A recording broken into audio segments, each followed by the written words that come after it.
Good evening, everyone. It is wonderful to be able to have our Austin Public Schools Night of Poetry event this evening. We are so happy that you are here to celebrate our poets. My name is Andrea Malo, and I serve as our coordinator of Gifted and Talented Services for Austin Public Schools, and it's my honor to MC tonight's event. The poetry contest started 18 years ago to promote the importance and influence of poetry. I think you will agree after hearing the poems of our finalists that they each have their own style. The tone of the poems you hear tonight will range from humorous to reflective. What is similar is the quality of the writing. Being a finalist is quite an accomplishment. Each of our young poets have a talent for writing and have great potential. We wish you the best as you continue to learn and grow in your writing. Events like the poetry contest and the Night of Poetry are the labor of many individuals. Before we have the poets share their poems, I'd like to recognize the contributions of the many others that helped make this evening possible. First, the Austin Public Education Foundation. They are the organization that manages the endowment and provides the prize money for our winners. Sandy Detweiler, who many of you got to see as you came in the doors this evening, is the administrative assistant for the Teaching and Learning Office at Austin Public Schools, and she is really the one who makes tonight possible because she puts in a lot of work making sure everything is ready and prepared, our programs and our poetry displays are ready.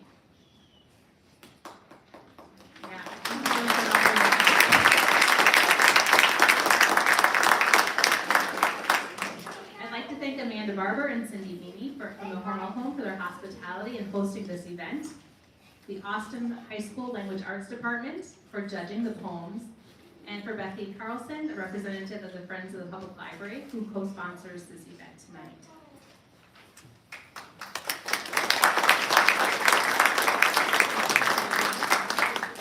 At this time, I'm going to ask Becky from the Friends of the Public Library to come up and share a few words.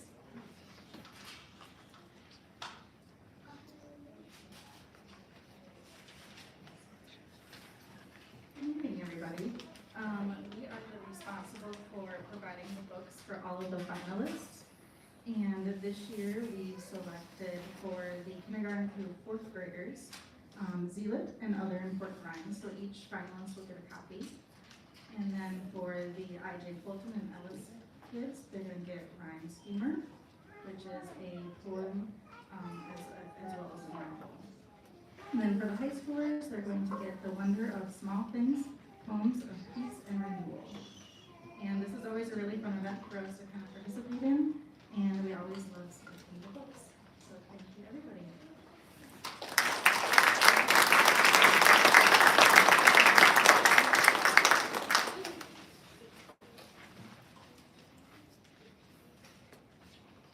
addition to the poetry book from the Friends of the Library, all of our finalists will also receive a certificate with their poem on it. So I'll get this is what they'll read off of tonight as well.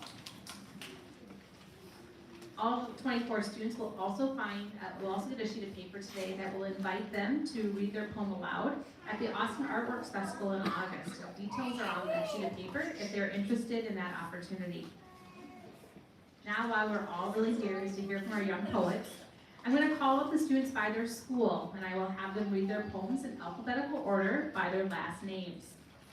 After students read their poems, they will go to the podium and pick up their book, and then they can go back and sit down with their families and friends. After all the poems are read this evening, I will announce the prize-winning poem from each building. So at this time, I'd like to ask our 3 kindergartners to come up to the podium.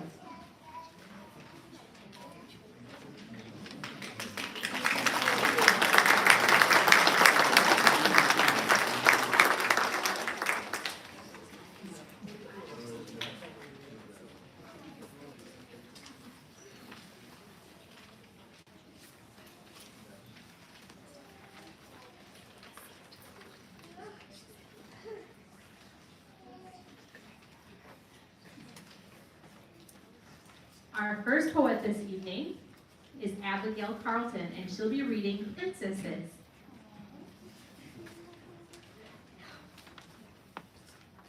Princesses are you. Princesses are nice. Yes, you princesses. Princesses are the best. I love princesses. I just love princesses.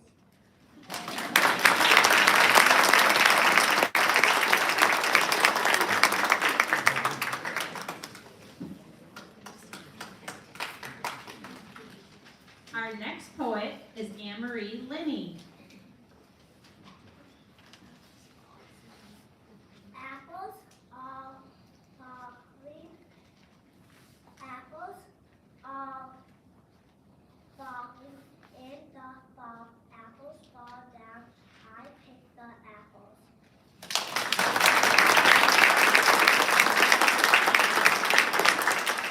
Our last kindergarten poet is Julian Vasquez Beckman.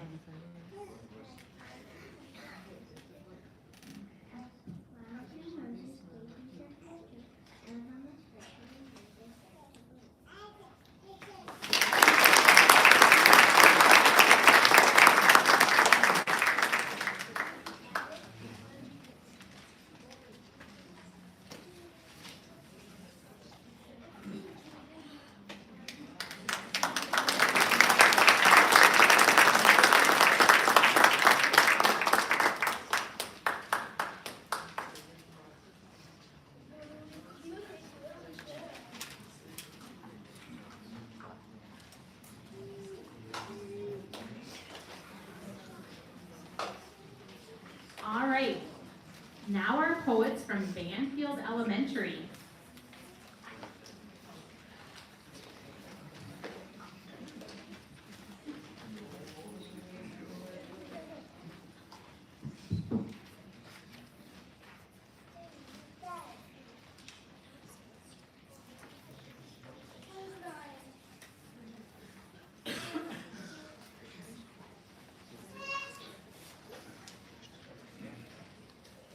Our first poet is Esther Aker.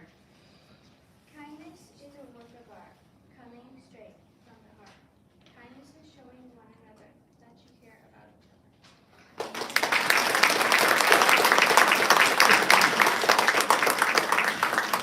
Our next poet is Aiden Stadine.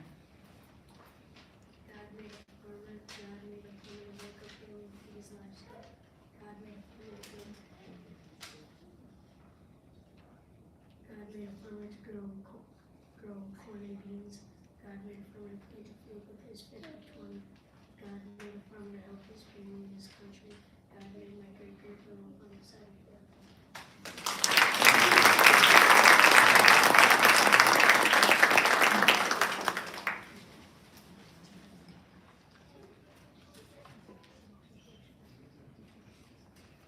Our next poet is Noelle Williams.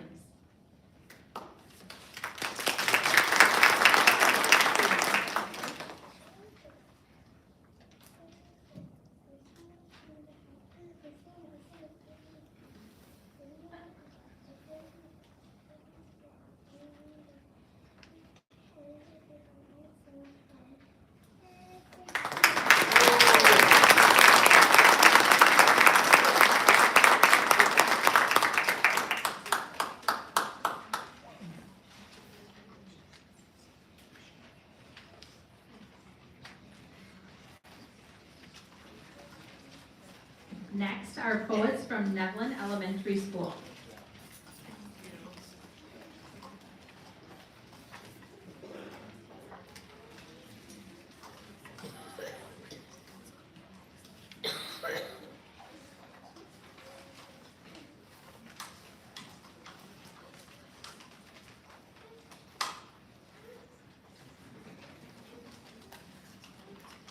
Our first poet from Nevlin is Reed Carolyn.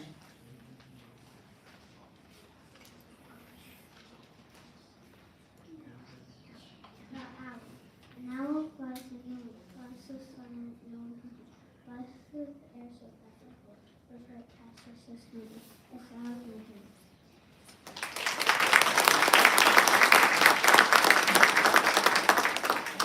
Our next poet is Willow Ullman.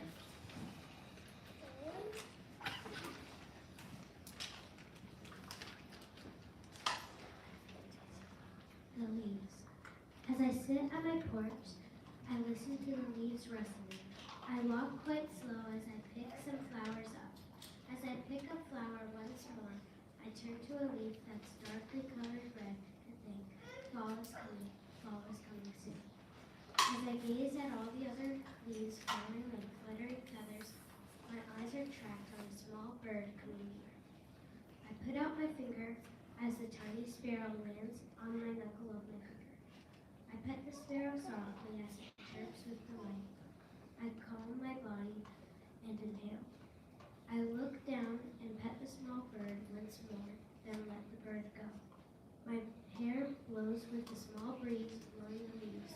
I go back on my porch and watch more birds fly by.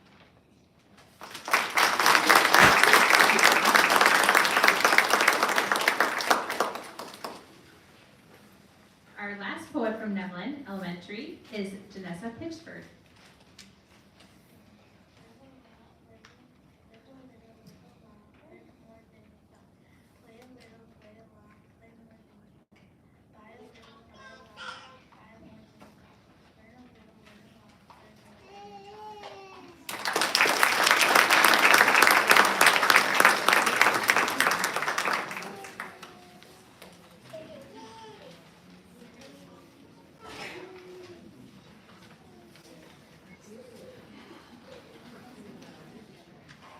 Next are poets from Southgate Elementary School.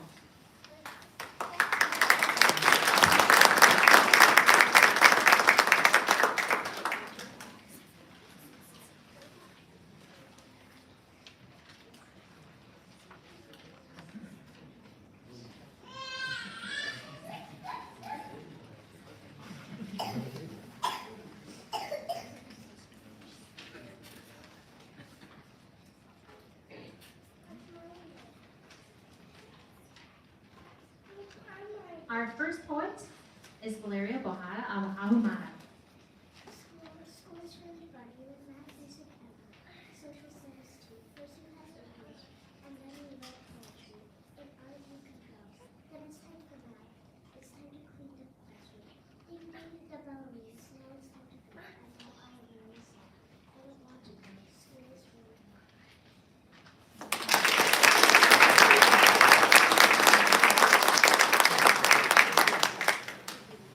Next is Elsie Christensen.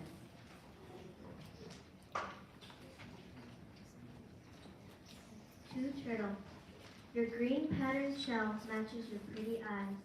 Swimming underwater is a sight to see. You glide through the water like wind through the trees. Your eggs hatch on the beach. It's rare to reach. It sure makes you think why turtles can't get there. Why don't the humans ever care?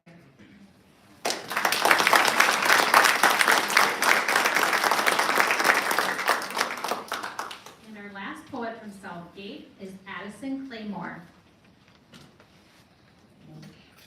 Fall. Happy fall harvest. Leaves falling from the bare trees. I love fall harvest. Bunnies gather round the big, beautiful old tree to see fall harvest. Leaves are falling down on little, beautiful deer. Squirrels gather acorns. Fall harvest is long. The days are getting shorter. Let's work together.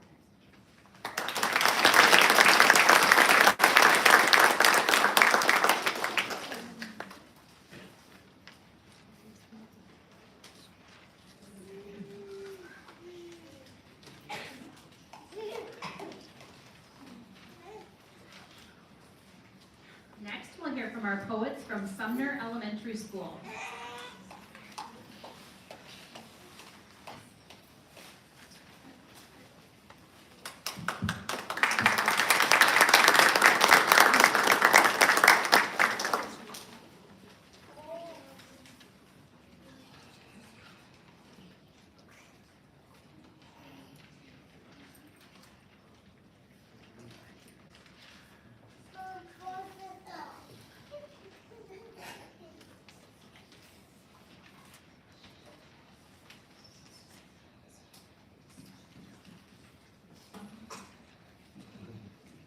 Summer is coming. Summer is almost here. Let's give it a big fat cheer. The sun will come out and we'll all shout out loud. The sun will be bright, so cover your eyes and wear sunglasses until it's light. Make sure to wear shorts and jeans. I have to say summer's the best time of the year. And our first poet is Adasa Chavez Hernandez. Our next poet is Dursun Komla Dogoku.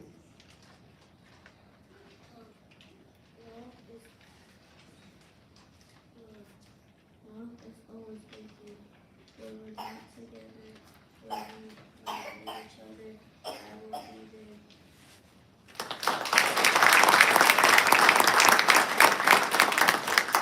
And our last poet from Sumner is Ruby Ruiz Alvarado. Snowmen everywhere. Snowmen are in front of a tree. Snowmen are in front of me. Snowman was here, snowman was there, snowman was everywhere.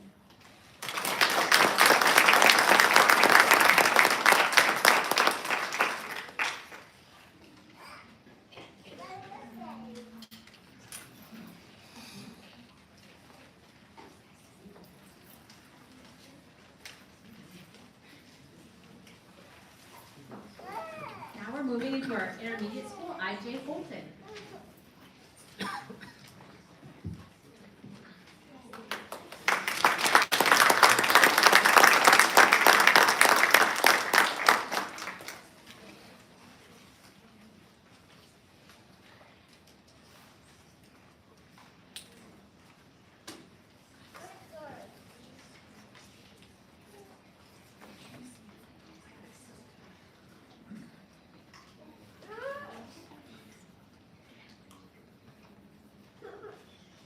Our first poet from I.J. Holton is Valerie Babashiva.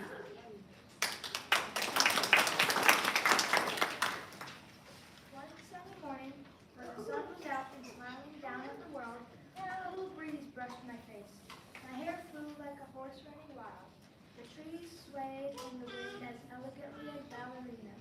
The grass shook happily, showing off its bright green colors. The flowers bulbs sprouted, and their aroma circled the air in a graceful manner. The blue jays and robins whistled merrily in the high treetops of the naked trees, whose brown leaves had fallen with no more hope. The squirrels seemed to be squabbling about their secret spots stashed with acorns and walnuts throughout the invisible winter. The sky was peaceful, the clouds flowing through it like a fish in a calm river. It was one sunny morning.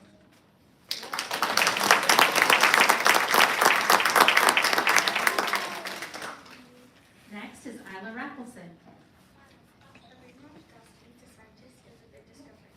Go to the rainforest, it's a sight to see. Go public neons to do naturally. Mount lovers have some advice. They love to eat edible plants. If they chop it, go by fire.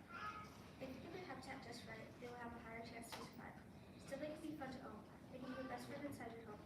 They can be cute, green, and usually fat. Treat them right and they'll love you back.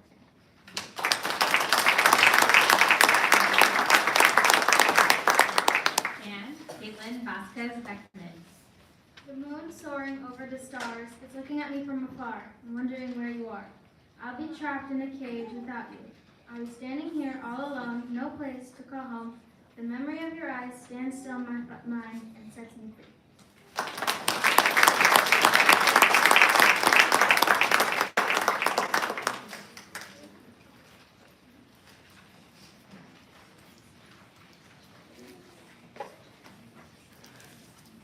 Our poets from Ellis Middle School.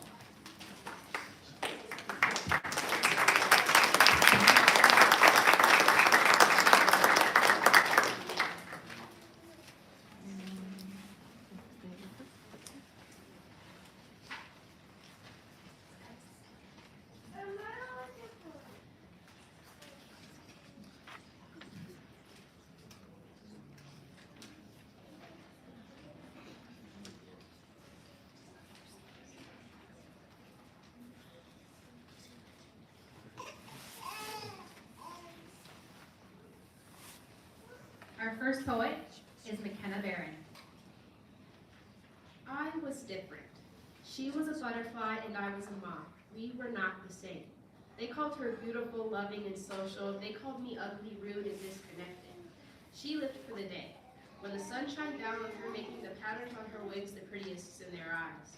I lived for the night, when the moonlight flooded the streets and lit up the patterns on my wings, the patterns no one would see.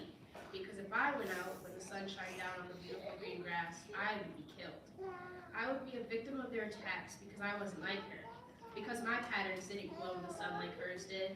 But if they would just look at how my patterns glow in the moon, maybe they would see. Maybe they would see that my patterns are the most alluring of them all. My patterns are soft like the petals of the flowers they give her. Steady like her handwriting on the notes she gives them. Loving in all the ways she could never be. Maybe if they changed their perspective, my different wouldn't be so bad after all.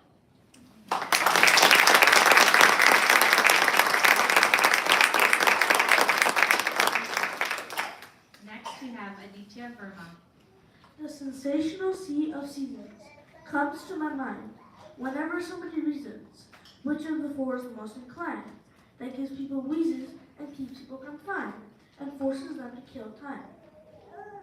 The sensational sea of seasons is mostly full of joy and glee, the flourishing regions, all in harmony and agree. The staggering seasons are all set free by the eons that still to this day deeply disagree.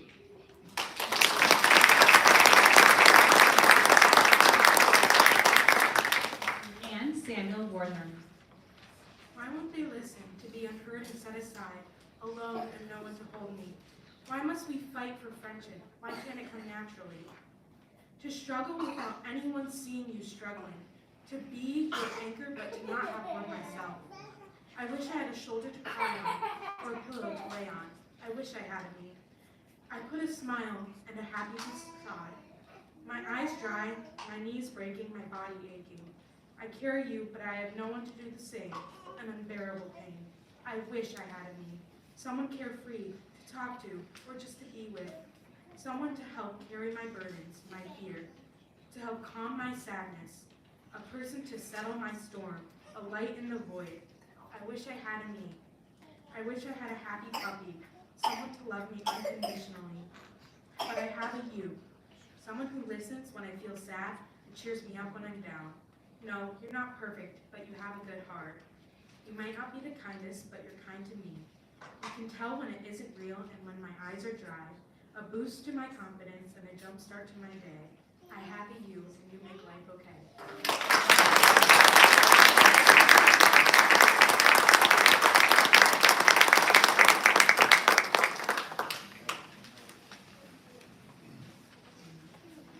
And our poets from Austin High School.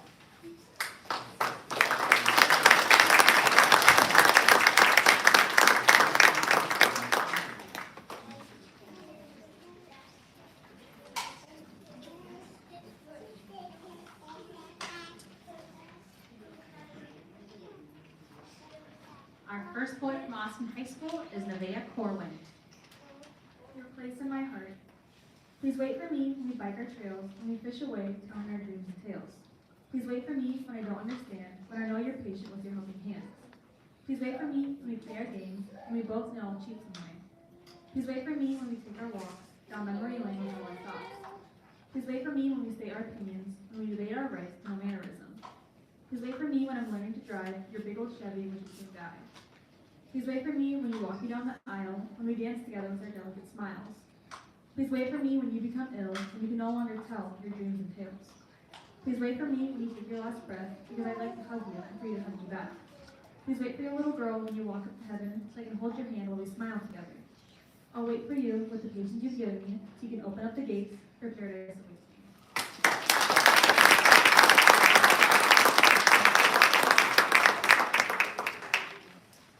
Our next poet is Inara Ahmedzad. Unafraid, we run barefoot, yearning to feel the sand's silky caress. We chase the horizon amid the bronze haze, swallowing the warmth of golden rays, and drinking from the flow of the milky moonlight, only leaving a scattered trail of footprints behind. As the sandstorm ravages from afar, we rush to hide under our mother's scarf, a familiar pattern of blanched violet and blue stars. Her soothing voice whispers a tender prayer, cradling us with quivering grape in the thick of endless dust blooms. We savor the taste of tart sugar dates, straight from the bushy leaves of date palm, while listening to tales of the desert, of untold danger and misery that lurks in the breeze, divulged by our ancient frail grandmothers, who carried the last of our roots upon their tongues. We are children of the desert, with honey-tanned skin, gifted by the mighty sun, fighters of an unforgiving wasteland under the mercy of Mother Nature and God.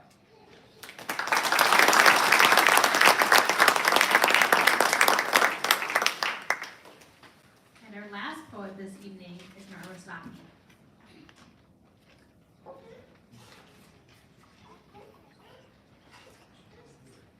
For most of the world, stories were passed down as folk tales, eventually written down and immortalized in time. What is reading if not an alternate form of travel? Hidden between pages is 1,000 different cities, 1,000 different lives. An author's craft is not an easy one, but one most necessary. They are our legacy, their words, the only thing we leave behind.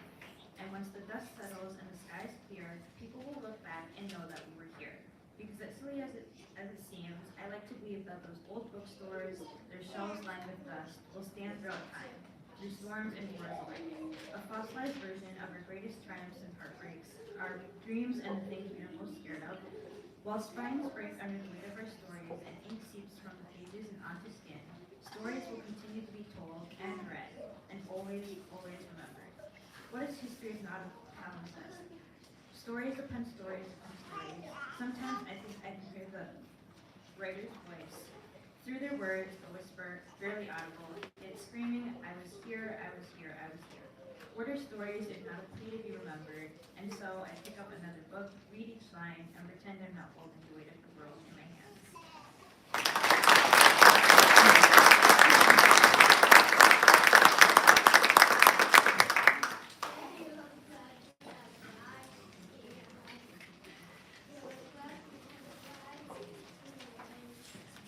I'm always very impressed by our students and the writing that they do, because I don't think I could have ever written poetry like any of them. They've done a really, really nice job. And also thank you to their families and their teachers for all the support that you've given them in their writing.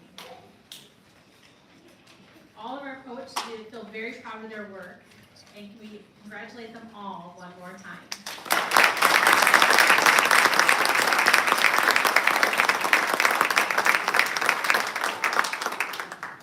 We got to hear from all of our finalists tonight, but at this time, I'm going to announce the winner of the cash prize from each of the school buildings.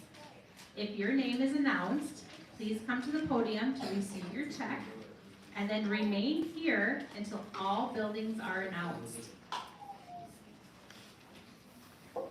So starting at Woodson Kindergarten Center, our poet that won tonight is Julian Vasquez Beckman.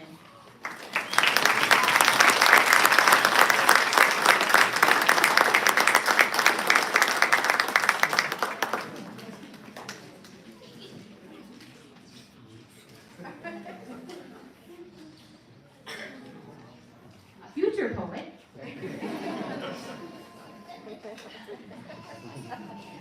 from Banfield Elementary, our winning poet this evening is Esther Aker.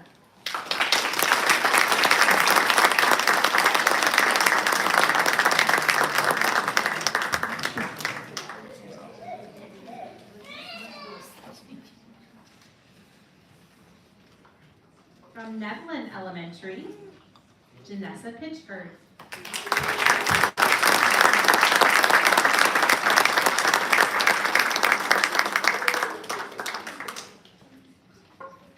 From Southgate Elementary, Elsie Christensen.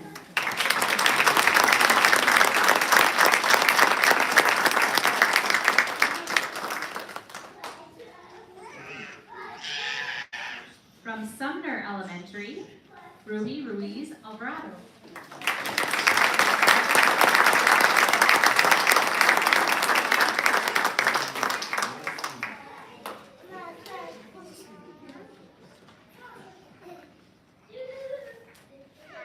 From IJ Bolton, Caitlin Vasquez Beckman.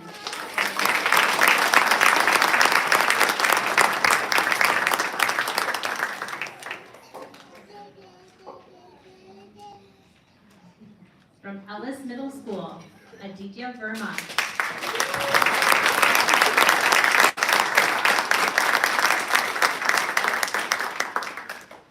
And from Austin High School, Inar Zaki.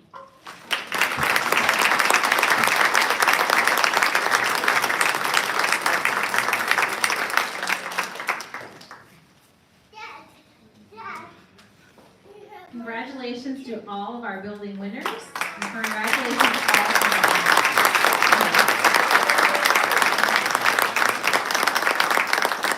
As we end our program here tonight, I would just ask you to take some time and go ahead and read through the poems that are presented here in front of you, grab some refreshments as you leave. But thank you for coming and celebrating our poets. They all did such an amazing job. Have a good evening.